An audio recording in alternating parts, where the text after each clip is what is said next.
What's up, Sunday fam? Welcome back to another video. We are back together again, flipping element, and we're going to be talking about hashtag alive.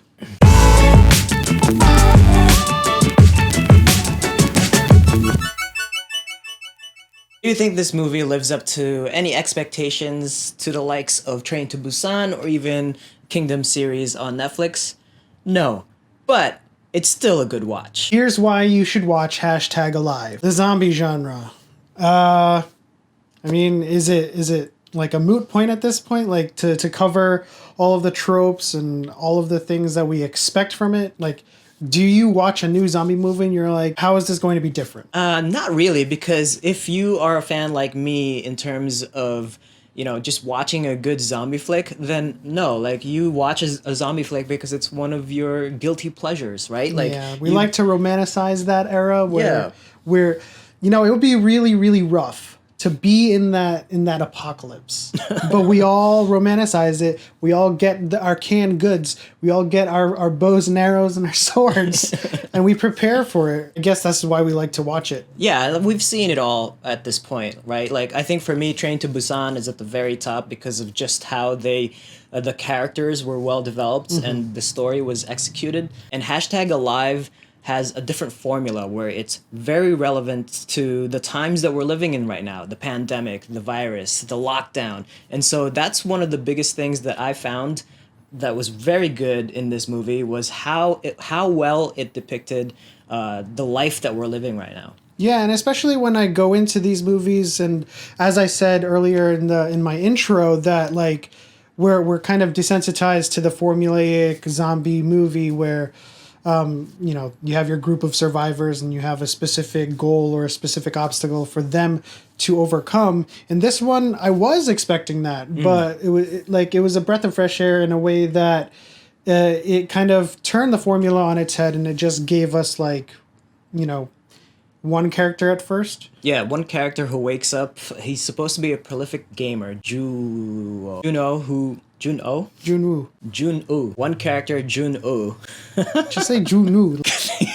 One character, Junwoo, who is a prolific gamer, wakes up, starts to play video games, and then, finds out that the world has gone to shit. Yeah, people outside are screaming. They're running around. People are getting eaten on the street. And what do you do? I don't know what you do at that point. I mean, obviously, we fantasize, but we romanticize about what we would do in that situation. But a lot of us would freeze. And that's actually a really good segment into another reason why this might be a really refreshing movie for you to watch is because, like, what would you do? You're running out of food, you're running out of water, like.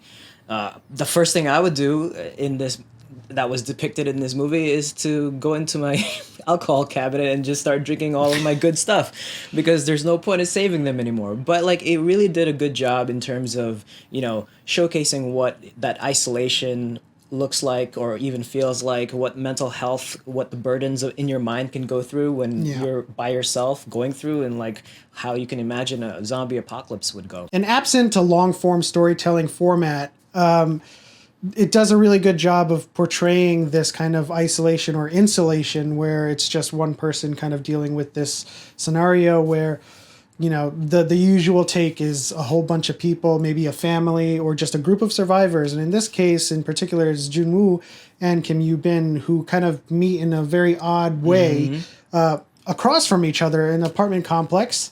And, they start communicating with each other, they start sharing food with each other, and it's just a really interesting social dynamic where we're not dealing with communities anymore, just like the usual zombie apocalypse show.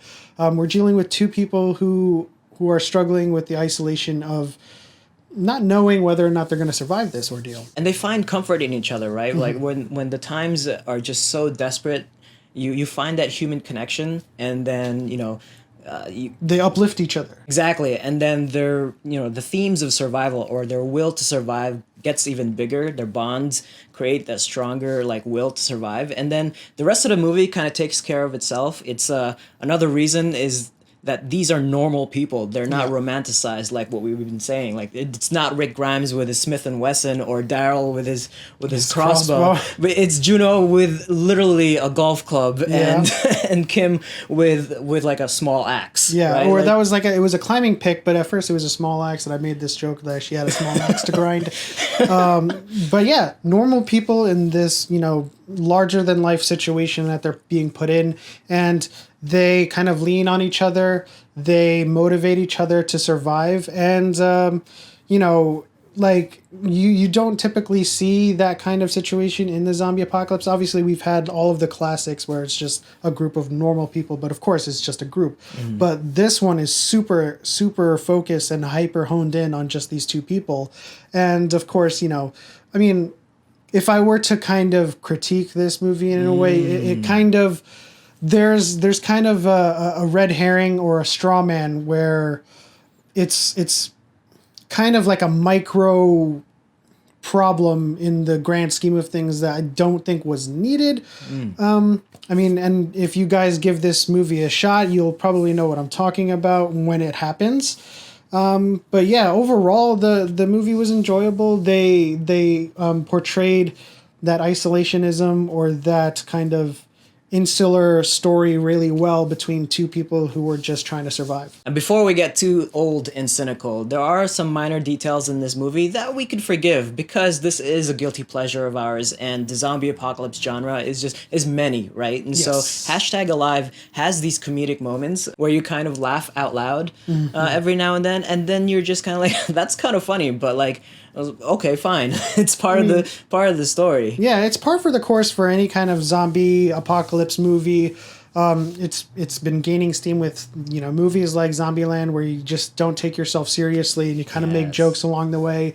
This one, I mean, obviously it wasn't like a comedy or in any way, but there are some cheesy moments. We're not going to lie to you on that front, but.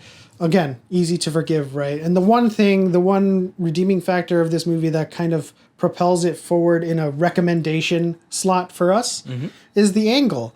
Oftentimes, the apocalypse happens, infrastructure goes down, internet, power, water, food, everything out the door. People are scavenging, creating communities, traveling in groups.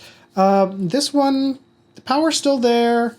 The infrastructure is largely intact, and you're just dealing with the mental part of being alone and having to survive. There's an interesting angle, and we're not spoiling anything here, but there's an interesting angle between how technology of 2020 comes into play when you're, faced with a zombie apocalypse, and like stuff like the internet and social media, how those platforms change the kind of dynamic that we're used to, where everything goes down and nobody has contact with each other. And it's an interesting concept and angle. Yeah, and that's part of the formula. We're not going to give it away, but you could probably take a guess. It's in the title. Anyway, guys, that is it for us. We highly recommend that you sit yourself down, grab some popcorn, and watch #Alive. It's good old fun, good old zombie fun. What else are you going to do in a quarantine? All right, guys, thanks for tuning in to this review of #Alive. If you enjoyed this video, please leave a thumbs up, like it, and subscribe if you're new to our channel so you can come back and view our other videos when we release more. Hit the bell notification so you receive notifications, and we'll see you next time.